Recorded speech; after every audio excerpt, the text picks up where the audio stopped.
नमस्कार, मैं हूं अमृता निमेशजन और आप देख रहे हैं अनादि टीवी। बुलेटिन की शुरुआत करेंगे इस वक्त की बड़ी खबर के साथ, जो कि रायपुर से मिल रही है, जहां अब छत्तीसगढ़ भाजपा करेगी हनुमान चालीसा का पाठ। कांग्रेस पार्टी के धार्मिक सामाजिक संगठन के खिलाफ पाठ किया जाएगा। बुडेश्वर मंदिर चौक बूढ़ापारा में सामूहिक हनुमान चालीसा पाठ करेगी भाजपा नेता। पूर्व मंत्री बृजमोहन अग्रवाल की उपस्थिति में ये कार्यक्रम होगा। इस वक्त की बड़ी खबर आपको बता रहे रायपुर से, जहां छत्तीसगढ़ भाजपा हनुमान चालीसा का पाठ करेगी। कांग्रेस पार्टी के धार्मिक सामाजिक संगठन के खिलाफ पाठ किया जाएगा। बुडेश्वर मंदिर चौक बूढ़ापारा में सामूहिक हनुमान चालीसा पाठ जो है वो बीजेपी करेगी। पूर्व मंत्री बृजमोहन अग्रवाल की उपस्थिति में ये कार्यक्रम आयोजित किया जाएगा।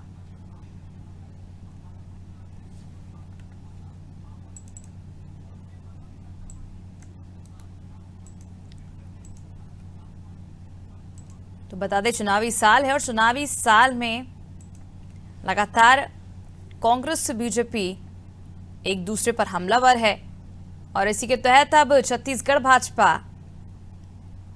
हनुमान चालीसा पाठ करने वाली है। चलिए ज्यादा जानकारी के लिए रुक कर लेते हैं संवाददाता करिश्मा सोनी की। और करिश्मा, छत्तीसगढ़ भाजपा अब हनुमान चालीसा पाठ कराने वाली है, क्या कुछ वजह है इसके पीछे? जी अमृता, देखा जा रहा है कि जिस कदर बजरंग दल का मामला जो है इसके ऊपर जो सियासत है वो गर्माती डाली। केंद्र की बात करें या राज्य सरकार की बात करें, इस पर सियासत चालू हो गई है। राजनीतिक बयान जो है उनकी भी हेराफेरी चालू हो गई है। जैसा कि हम जानते हैं, जिस कदर कांग्रेस पार्टी ने ये बयान दिया है कि बजरंग दल जो है हनुमान जी के रूप में आतंक मचाती है, लोगों को परेशान करती है। और इस पर मुख्यमंत्री भूपेश बघेल जी का भी कहना था कि बजरंग दल को हो सकता है कि बैन करने की नौबत आ जाए। ऐसे में जितने भी भारतीय जनता पार्टी के लोग ये काफी ज्यादा नाराज चल रहे हैं। उनका ये कहना है कि हम नहीं मानते कि बजरंग दल के लोग बजरंग बली है, लेकिन वो सनातनी है, वो धार्मिक हैं और वो सांस्कृतिक लोग हैं जो कि जुड़े हुए हैं बजरंग बली से। तो ऐसे में उन्हें बैन करना उनका अपमान होगा और सनातन धर्म का अपमान कांग्रेस पार्टी लगातार कर रही है। ऐसे में देखा जा सकता है राजनीतिक बयानबाजी भी चालू हो चुकी थी। हर तरफ से देखा जा रहा था कि बजरंग दल का मुद्दा जो है गरमा रहा था। और ऐसे में अगर हम बात करें आज की, तो आज भाजपा द्वारा जो है हनुमान चालीसा पाठ किया जा रहा है बुढ़ेश्वर मंदिर के पास। उनका ये कहना है।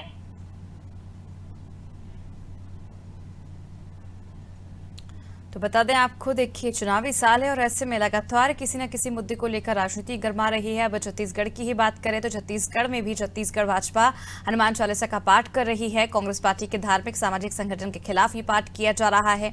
बहुत बहुत शुक्रिया करिश्मा तमाम जानकारी के लिए। बता दें कि जिस तरह से कर्नाटक चुनाव के दौरान जो वचन पत्र जारी किया गया था कांग्रेस की ओर से, उसमें साफ तौर पर लिखा गया था कि हनुमान बजरंग दल को बैन कर दिया जाएगा अगर कांग्रेस पार्टी सत्ता में आती है। तो उसी के बाद से ये राजनीति गरमा रही है और अब इसकी जो आंच है वो छत्तीसगढ़ तक पहुंच गई है। चलिए रुक कर लेते हैं खबरों की ओर। छत्तीसगढ़ में विधानसभा चुनाव नजदीक है। राजनीतिक दल सोशल मीडिया के जरिए जनता तक पेट जमाने के लिए नए नए प्रयोग कर रहे हैं। कांग्रेस ने एक ऐसा ही वीडियो गेम का वीडियो तैयार किया है जिसको सुपर काका का नाम दिया गया है, जिसमें मुख्यमंत्री मारियो की जगह खेलते नजर आ रहे हैं। इसके साथ साथ इसमें सरकारी योजनाओं की भी जानकारी मिल रही है। कांग्रेस ने अपने ट्विटर अकाउंट में इस वीडियो को शेयर किया है।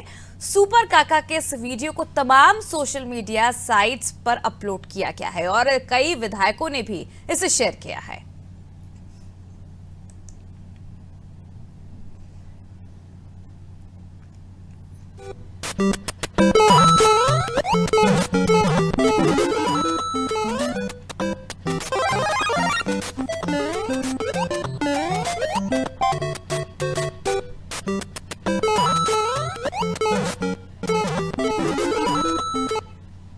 तो मारियो एक ऐसा हीरो था बचपन का हम लोगों का, कि वो सारे बाधाओं को पार करते हुए लास्ट में झंडे तो फ्लैग होस्टिंग करता था। तो निश्चित रूप से वो जो वीडियो बना है और जिस तरह से माननीय मुख्यमंत्री जी को लेके हम लोगों ने वो वीडियो को अपने उसमें डाला है, वो मारियो गेम को लेके, उसमें सारी शासन की जो महत्वाकांक्षी योजनाएं हैं, जो किसान से लेके हमारे खेतिहर मजदूरों से लेके कर्जा माफी से लेके सुराजी गांव योजना लागू करने से लेके हमारे जितने भी स्लम स्वास्थ्य योजना जो हम पहुंचा रहे हैं, वो सारे की सारी चीज़ों को दिखाया गया है। और किस तरह से जो हर्डल्स हैं, जो नान घोटाला से लेके जो विपक्षियों ने जो जो कुकर्म 15 साल में किए हैं, उसका एक बहुत शानदार वो बन गया है। और मैंने उसको डाला तो बहुत वायरल हुआ, और पूरे जो छत्तीसगढ़ की जनता है, लोग हैं, युवा लोग हैं, उसको काफ़ी पसंद कर रहे हैं।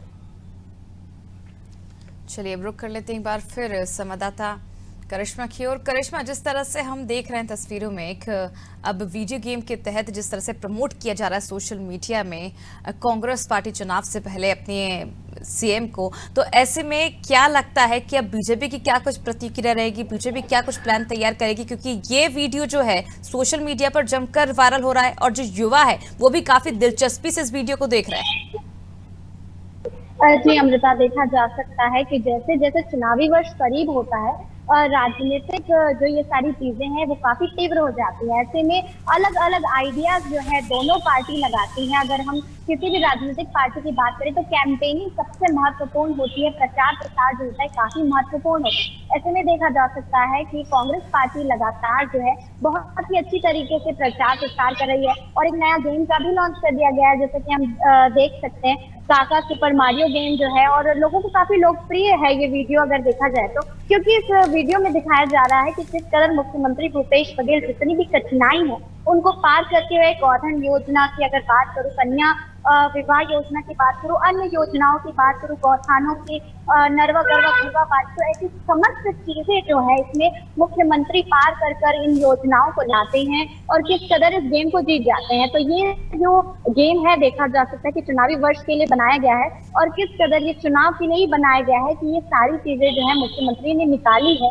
तो हो सकता है कि इस बार का भी जो चुनाव है मुख्यमंत्री जीते। अगर भाजपा की बात करूं तो भाजपा अभी तक जो है कैंपेनिंग के लिए उतनी ज्यादा सक्रिय नहीं है देखा जा सकता है, और जिस कदर फेरबदल हो रहे हैं राजनीति में देखा जा सकता है कि विधायक और अन्य जितने पार्टी दल के नेता हैं वो पार्टियां बदल रहे हैं। कांग्रेस की बात करूं या भाजपा की, तो भाजपा का ज्यादातर ध्यान उस ओर है और मुख्यमंत्री जो बयानबाजी करते हैं उस पर भी उनका सबसे ज्यादा देखा जा सकता है ध्यान है और उस पर लगातार जो है वो लोग प्रतिक्रिया करते हैं और उसी पर जो है प्रदर्शन वगैरह कर रहे हैं। लेकिन अभी तक कैंपेनिंग में भारतीय जनता पार्टी की तरफ से ऐसा कुछ आया नहीं है, लेकिन हो सकता है कि जिस तरीके से चुनाव करीब है तो भारतीय जनता पार्टी भी कुछ नए स्कीम्स लेकर आए और इस तरीके के एनिमेशन वीडियो जो हम कहते हैं वो भी बनाए, तो हो सकता है भारतीय जनता पार्टी ऐसा कुछ करने वाली है।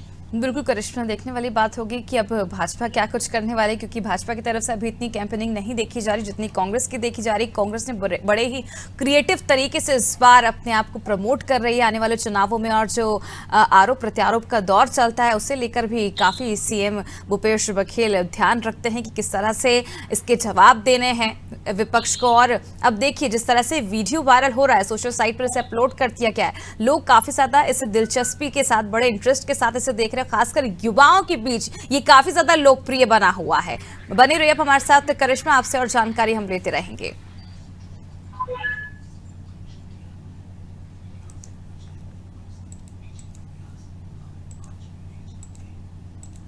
चलिए बात करते हैं, बड़ी खबर रायपुर से मिल रही है, जहां सुप्रीम कोर्ट के फैसले के बाद छत्तीसगढ़ में नियुक्तियां शुरू हुई हैं। आरक्षण पर सुप्रीम कोर्ट ने फैसले के बाद नियुक्तियां शुरू की। सीएम भूपेश बघेल के निर्देश पर विभागों ने आदेश जारी किया। छत्तीसगढ़ में 12,489 शिक्षकों की भर्ती हो गई है। सहायक शिक्षक, शिक्षक व्याख्याता के पदों पर भर्ती की गई। जल संसाधन विभाग में 352 उप अभियंताओं की भर्ती, आईटीआई के प्राचार्य वर्ग 1 और प्राचार्य 2 की नियुक्ति की गई है। दोनों ही विभागों ने नियुक्ति के आदेश जारी कर दिए गए। चलिए एक बार फिर रुक कर लेते हैं संवाददाता करिश्मा। चलिए माफी चाहेंगे, बता दें इस वक्त आपको सुप्रीम कोर्ट के फैसले के बाद छत्तीसगढ़ में जो नियुक्तियां हैं वो शुरू कर दी गई हैं। आरक्षण पर सुप्रीम कोर्ट ने फैसले के बाद नियुक्तियां शुरू करने के निर्देश दिए थे और सीएम भूपेश बघेल के निर्देश पर विभागों ने जो आदेश है सुप्रीम कोर्ट का उसे फॉलो किया और छत्तीसगढ़ में 12,489 शिक्षकों की भर्ती शुरू हो गई है। सहायक शिक्षक, शिक्षक व्याख्याता के पदों पर भर्ती हो गई है। चलिए ज्यादा जानकारी के लिए रुक कर लेते हैं संवाददाता लविंदर पाल की। और लविंदर, जिस तरह से सुप्रीम कोर्ट के फैसले के बाद छत्तीसगढ़ में जो नियुक्तियां हैं वो शुरू कर दी गई और उसी बीच बीजेपी कांग्रेस आमने सामने हो गई इन भर्तियों को लेकर। देखिए अमृता, आपको बताना चाहेंगे कि अब हाई कोर्ट में जो स्टे लगा था, उसके बाद जो जितनी भी तमाम भर्ती की प्रक्रिया थी वो रुक गई थी। लेकिन जब हाई कोर्ट से जब स्टे मिला तो सरकार के पक्ष में ये फैसला आया, जिसके बाद अब तमाम जो भर्तियां हैं, भर्ती प्रक्रिया है, वो शुरू कर दी गई है। मुख्यमंत्री भूपेश बघेल ने पहले ही कहा था कि अगर राज्यपाल ने इस आरक्षण विधेयक पर हस्ताक्षर कर दिए होते या हमें हाई कोर्ट या सुप्रीम कोर्ट से अगर हमारे पक्ष में अगर फैसला आता तो मैं अगले दिन से ही भर्ती प्रक्रिया और विज्ञापनों सभी न्यूज़पेपर और चैनलों में दिखेगा। मुख्यमंत्री भूपेश बघेल ने वैसे ही किया। जैसे ही उन्हें स्टे मिला 58% पर, उसके बाद जो तमाम भर्ती प्रक्रियाएं वो शुरू कर दी गई हैं। जितने भी शिक्षक हैं और मेडिकल हैं, पावर कंपनियां हैं, सब में भर्ती प्रक्रिया शुरू कर दी गई है और लगातार मुख्यमंत्री भूपेश बघेल द्वारा जितनी भी भर्ती प्रक्रिया वो सुचारू रूप से अब चालू कर दी गई है। कुछ का 6 तारीख से ऑनलाइन भर्ती प्रक्रिया छत्तीसगढ़ व्यापन में शुरू कर दिया जाएगा। जो तमाम ऐसी भर्ती प्रक्रियाएं हैं जिसमें जो लंबे समय से लंबित थी, अब वो शुरू कर दी गई है, जिससे लोगों में अब काफी उत्साह है। जो बेरोजगार लोग थे उन्हें भी एक उम्मीद की किरण नजर आई है। लगातार जो भर्ती प्रक्रिया है उसको लेकर कांग्रेस विभाग भी काफी खुश नजर आ रहा है। लगातार ये कहा जा रहा है उनके खिलाफ, उनके तरफ से कि जितने भी भर्ती प्रक्रियाएं जो लंबे समय से भाजपा द्वारा रोकी गई थी उसे अब हम शुरू कर चुके हैं, जो आने वाले चुनाव से पहले पूर्ण कर ली जाएगी। लेकिन इसी के विपरीत भाजपा उन पे आरोप लगाती है। भाजपा का साफ तौर पर कहना है कि पिछले 4.5 साल से जो आपकी सरकार थी, आपने भर्ती प्रक्रिया क्यों नहीं शुरू की? अब समय खत्म होने को आया है, आचार संहिता लग जाएगी 5 महीने बाद, तो क्या आप इन 5 महीनों में भर्ती प्रक्रिया शुरू पूर्ण कर लेंगे?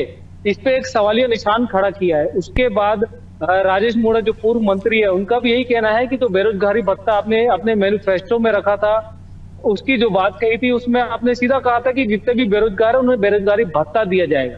लेकिन जैसे ही सरकार आने के बाद उन्होंने नियम और सख्त कानून लागू कर दिए, तो इसको लेकर भी सवालिया निशान खड़ा कर दिया है। तो तमाम जो ऐसी चीजें हैं जिसको लेकर दोनों ही पक्ष अब आमने सामने नजर आ रहे हैं। लगातार भर्ती प्रक्रिया को लेकर अब दोनों ही पक्ष एक दूसरे को घेरते हुए नजर आ रहे हैं। अब देखने वाली ये बात होगी कि अब आने वाले चुनाव में किसको फायदा मिलता है। जहां एक और भाजपा इसे चुनावी घोषणा के रूप में ले रहा है, तो वहीं कांग्रेस इसे लगातार बोल रही है कि जो भाजपा द्वारा रोके गया था उसे हम अब पूर्ण करके इसे हम आगे बढ़ा रहे हैं। तो तमाम जो ऐसी चीजें हैं, इसी को लेकर अब राजनीति तेज हो। जी बिल्कुल, देख सकते हैं हम लविंदर किस तरह से इसे लेकर तुरंत राजनीति तेज हो गई और लगातार चुनावी साल और ऐसे में राजनीति होना भी स्वाभाविक है, क्योंकि सुप्रीम कोर्ट के फैसले के बाद जैसे ही प्रक्रिया शुरू की गई उसके बाद लगातार भाजपा की ओर से कई तरह के सवाल उठाए जा रहे हैं। अब देखना होगा कि आने वाले दिनों में भाजपा को इस मुद्दे को भुनाने में क्या कुछ लाभ मिलता है। बहुत बहुत शुक्रिया लविंदर तमाम जानकारी के लिए।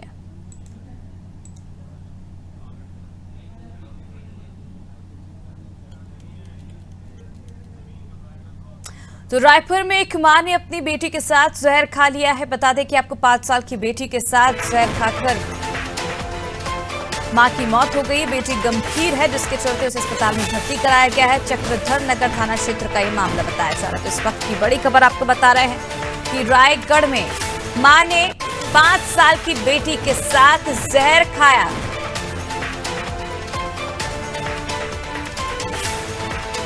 चलिए ज्यादा जानकारी के लिए रुख कर लेते हैं संवाददाता भूपेंद्र सिंह की ओर। भूपेंद्र, जिस तरह से जानकारी मिल रही है कि एक मां ने अपनी बेटी के साथ जहर खाया है, लेकिन इसके चलते मां की मौत हो गई है। बेटी गंभीर रूप से गंभीर है बेटी की हालत, उसे अस्पताल में भर्ती कराया गया है। इस वक्त क्या कुछ अपडेट मिल रही है बेटी की हालत को लेकर और आखिर क्या है ये पूरा मामला? जी, आपको बताना चाहूंगा कि शहर के चक्रधरनगर थाना क्षेत्र आने वाले मोहल्ले में एक विवाहिता अनु पटेल नाम की महिला थी, जिसने अज्ञात कारणों से अपने घर में पहले तो अपनी बेटी को जहर पिला दिया, उसके बाद खुद जहर खाकर आत्महत्या की कोशिश की। जब इसकी जानकारी परिजनों को मिली तो उन्होंने तत्काल उसके पति को फोन किया, जो अपने काम पे निकल चुका था। आनंद फानंद में परिवार परिजनों ने इनको लेकर अस्पताल पहुंचे, जहां अनु पटेल को मृत घोषित कर दिया गया। वहीं बच्चे की हालत गंभीर बताई जा रही है, जिसका मेकाहारा मेडिकल कॉलेज में इलाज जारी है। चलिए बहुत बहुत शुक्रिया भूपेंद्र तमाम जानकारी की। तो बता दूं रायगढ़ में एक मां ने अपनी 5 साल की बेटी के साथ जहर खा लिया। पहले उसे जहर दी, उसके बाद खुद जहर खाकर खुदकुशी कर ली। हालांकि जो बच्ची है वो गंभीर है, जिसकी हालत काफी गंभीर बताई जा रही है। उसे अस्पताल में भर्ती कराया गया है, जहां पर फिलहाल उसका इलाज जारी है। चलिए रुक करते हैं खबरों की ओर। महापौर एजाज ढेबर ने MIC मेंबरों से 25 एजेंटों पर चर्चा की है, जिसमें गाड़ी खरीदी, डामरीकरण, गार्डन सौंदर्यीकरण और साइनाइड बोर्ड जैसे मुद्दों पर चर्चा की गई। महापौर ने बताया कि 500 लोगों को रोजगार देने वाला DPO सेंटर का काम जल्द शुरू हो जाएगा। गवर्नमेंट फैक्ट्री का कोटेशन भी पास हो गया है, जहां 1000 महिलाओं को रोजगार मिलेगा, जिसका शुभारंभ CM बघेल ने किया है। वहीं सरोना ट्रैचिंग ग्राउंड का मामला, उस पर भी चर्चा कराई गई थी, जो टेक्निकल कारण की वजह से मंत्रालय में फेल हो गया था। इसका फिर से स्टडी किया जाएगा और बहुत जल्दी उसको भी पास किया जाएगा। 25 एजेंडों पे लगभग आज चर्चा हुई है, बहुत सार्थक चर्चा हुई है, जिसमें प्रमुख रूप से गाड़ी खरीदी का, 15-20 से डामरीकरण का और 15-20 से गार्डनों का सौंदर्यीकरण का, 15-20 से साइनेज जो हम लोग बोर्ड लगाते हैं, जो स्वतंत्रता संग्राम सेनानियों लोग के नाम के लिए। कई बार ये MIC में सामान्य सभा में चर्चा उठती है कि उनके सामने नामकरण उनका होना चाहिए, तो उसके लिए भी आज टेंडर आज हम लोग उसको पास किए हैं। उसके अलावा BPO सेंटर जो कि बहुत प्रमुख हम लोगों की हुआ है, तो उसमें 500 लोगों को रोजगार मिलेगा, जिसका काम टेंडर हो चुका है, जिसका काम भी मुझे लगता है कि 2-3 महीने में वहाँ पर 500 लोग, और मतलब हम लोग जिस तरीके से मेट्रो सिटी में जाते हैं तो वहाँ हम देखते हैं कि बड़े बड़े लोग उसमें काम करते हैं, टेलीफोन से कंपनी में, तो वैसे ही अब हमारे रायपुर शहर में भी हम लोगों को वो चीज़ देखने को मिलेगी और कम से कम 500 लोगों को उसमें रोजगार मिलेगा। सुप्रीम कोर्ट के आदेश के बाद छत्तीसगढ़ में बंपर भर्तियां प्रक्रिया शुरू हो गई हैं। सरकार के जरिए हर वर्ग में भर्ती प्रक्रिया के विज्ञापन जारी किए गए हैं, जिसको लेकर पूर्व मंत्री राजेश मूणत ने कहा है कि जैसे जैसे चुनाव पास आएगा, इनका पिटारा खुलता जाएगा। पिछले 4.5 साल में नौकरी पर प्रतिबंध किसके कहने पर था? पूर्व मंत्री ने प्रदेश सरकार पर आरोप लगाते हुए कहा कि बेरोजगारी भत्ता देने की बात घोषणा पत्र में की थी, लेकिन सरकार में आते ही आपने उसमें नियम और शर्तें लगा दी। छत्तीसगढ़ में 5 महीने बाद चुनाव है और ये भर्ती प्रक्रिया पूर्ण नहीं हो पाएगी। जैसे नजदीक आएगा वैसे वैसे पिटारा खुलते रहेगा। 4.5 साल तक नौकरी के ऊपर प्रतिबंध किसके कहने पे था? किसने रोक करके रखी थी? दैनिक वेतनभोगी कर्मचारी हों, संविदा वाले हों, ये सब लोग कहाँ गए थे? ये लगातार तो अपनी बात को उठा ही रहे थे और आपने अपने मैनिफेस्टो में कहा था कि इनको आते ही सबसे पहले करेंगे। बेरोजगारी भत्ते के अंदर आपने कभी ये नहीं कहा था कि नियम कानून कायदे, अरे जो बेरोजगार होगा छत्तीसगढ़ के अंदर उसको भत्ता मिलेगा, 2500 को भत्ते की घोषणा। अब जब भत्ते की आए तो आप कागज जमा करिए, कागज जमा करिए तो इसके अंदर ये चाहिए, आप इतना वो होना चाहिए। वोट लेते समय तब ये बातें तो नहीं की थी। और आज भी जब ये नौकरियां है, नौकरियों का रिजल्ट कितने दिन में आएगा? 4 महीने बाद चुनाव है, 5 महीने बाद चुनाव है, तो चुनाव तक तो क्या इसकी प्रक्रिया पूर्ण नहीं हो पाएगी? छुरिया में ग्रामीण कांग्रेस कमेटी ने कांग्रेस पार्षद को कारण बताओ नोटिस जारी किया। दरअसल कांग्रेस पार्षद कांग्रेस अध्यक्ष के खिलाफ अविश्वास प्रस्ताव में शामिल थे। मामले को सुलझाने के लिए कांग्रेस ने महामंत्री राजेंद्र तिवारी को पर्यवेक्षक नियुक्त किया था, जिसके बाद महामंत्री ने अविश्वास प्रस्ताव को लेकर कांग्रेस पार्षद राधे श्याम ठाकुर को मामला सुलझाने का आश्वासन भी दिया था। बावजूद इसके भी पार्षद बीजेपी के बाकी पार्षदों के साथ मिलकर धरना प्रदर्शन में शामिल हुए, जिसके कारण कमेटी ने उनसे 7 दिन में जवाब मांगा है। अंबिकापुर के मां महामाया एयरपोर्ट में लंबे अरसे बाद 9 सीटर प्लेन से ट्रायल की शुरुआत हुई। सरगुजा संभाग के लोगों को जल्द ही हवाई सेवा का लाभ मिलेगा। रायपुर से टेक ऑफ कर मां Mahamaya airport Ambikapur 9 seater plane पहुंचा। प्रदेश के खाद्य मंत्री अमरजीत भगत, सरगुजा प्रभारी मंत्री शिव कुमार डहरिया और स्वास्थ्य मंत्री TS सिंहदेव ने इसका जायजा लिया, लेकिन एयरपोर्ट में ट्रायल के दौरान कांग्रेस में गुटबाजी देखने को मिली। मंत्री डहरिया और भगत एक साथ दिखे तो स्वास्थ्य मंत्री समर्थकों के साथ दूसरे छोर पर नजर आए। प्लेन के कैप्टन ने बताया कि 9 सीटर विमान से रनवे का ट्रायल अच्छा रहा। शुक्रवार को VIP ट्रायल के लिए मुख्यमंत्री भूपेश बघेल आएंगे, फिर DGCA की टीम एयरपोर्ट का निरीक्षण करेगी। तब लाइसेंस के लिए अपील की जाएगी, जिसके बाद ही उड़ान सेवा शुरू हो सकेगी। स्वास्थ्य मंत्री TS सिंहदेव ने कहा, ये हवाई सेवा से क्षेत्र के लोगों को फायदा होगा। वहीं खाद्य मंत्री अमरजीत भगत ने कहा कि जिसे श्रेय लेना है वो ले। हमारे लिए खुशी की बात यह है कि यहाँ से हवाई सेवा के आगाज की पहली कड़ी की शुरुआत हो गई। कल की VIP फ्लाइंग के पहले रनवे और एयरपोर्ट की फैसिलिटीज़ को चेक करने के लिए किया गया है। लैंडिंग में हमने पाया कि बहुत खूबसूरत रनवे बना है, बहुत ही स्मूथ लैंडिंग हुई है।